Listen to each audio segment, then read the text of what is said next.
Sammy, first time he skates in a few weeks. So, but I asked him on the ice. He feels pretty good. And Noja, we just wanted to be just a little bump from the last game. We wanted to be safe there. Absolutely. With Sammy obviously getting back in the swing of things, we've talked about this many times about how a short training camp and whatnot, and hasn't had any time to play minutes and such. Now he's getting back in the fold. What's your guys' concentration to get him back to where he should be right now in his game? Well, it's conditioning and conditioning in practices to get him back to game shape.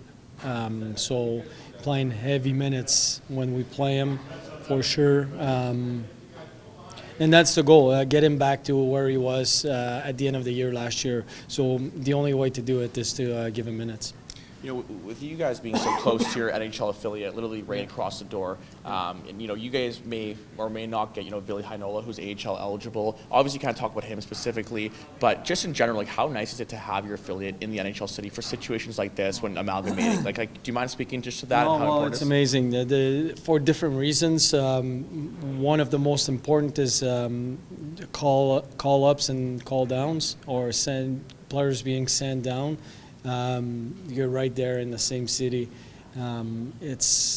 It makes a huge difference for the families as well. You don't have to move. If a player has a child or wife and children, they don't have to move. We're in touch. The coaching staff of the Jets and ourselves, we're consistently talking because we're in the same city. The management can see the practices, can see the games on a consistent basis. There's a lot of benefit. And the players get to know each other. Remember last year we had, or 2 years ago, we had Hendricks living in the same building as Lemieux and Roslovic, taking care of those two guys, and they were playing for the Moose back then. So major advantages.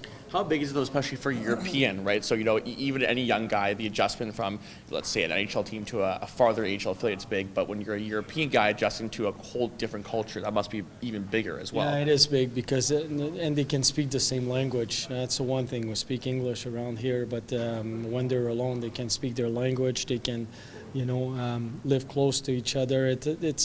And Moose and Jets related. We had Patrick Laine coming to the Moose games quite a bit, and vice versa. So it makes us even closer as an organization. Do you think there's also a little bit, a sense of motivation from your guys' team where you guys are practicing in the same building as the Jets, whether it's the Iceplex or here, and there's Jet stuff all over the place. They see that kind of a constant reminder of where they want to be. Well, I don't know if it creates more motivation, but it creates less stress when they're being called up because they're used to the buildings, they're used to see those guys.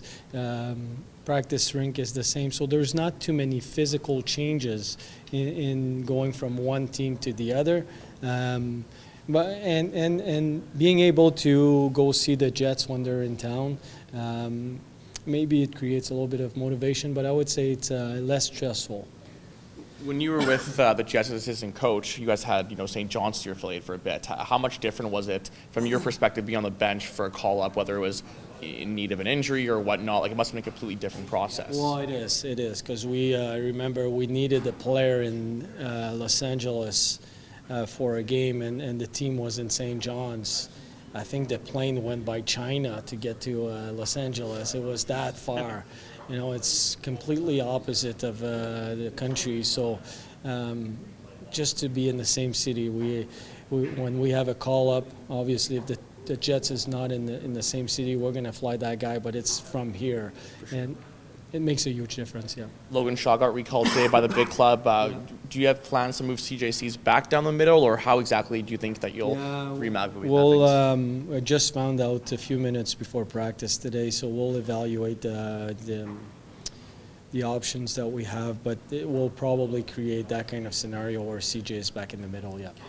Last question for me, Coach. Christian Vesalainen, at least statistically hasn't been off to the best start. What is it that you want to see more of from him to really elevate his game to the next level? I think it's offensively he's got to find a way to release that shot a little bit faster, and when he does hit the net, because he's doing a lot of good things out there. His breakouts are better, his positioning is better, his stick is better, moving his feet defensively are good. Now he's got to find a way to move his feet offensively and release that shot. And when he does, hit the net. Absolutely. Coach, what were your two thoughts on the games against Grand Rapids and Chicago? Obviously, outshot the opponents. But what do you guys think you need to work on getting set to take on Grand Rapids again here? Yeah, well, you know what? We've played good defensive games, both of them. But we have a hard time scoring goals. So that's going to be, we want to keep our focus on making sure we don't give too much defensively. But this week we're going to shoot a lot of pucks and we're going to pass a lot of pucks. That's something we need to do better. Grand Rapids has a big core of defensemen. They're really big back there. So getting to the net was an issue for us. We had some chances, obviously, but finding a way to beat those guys one-on-one to get to the net, that's something we'll need to do.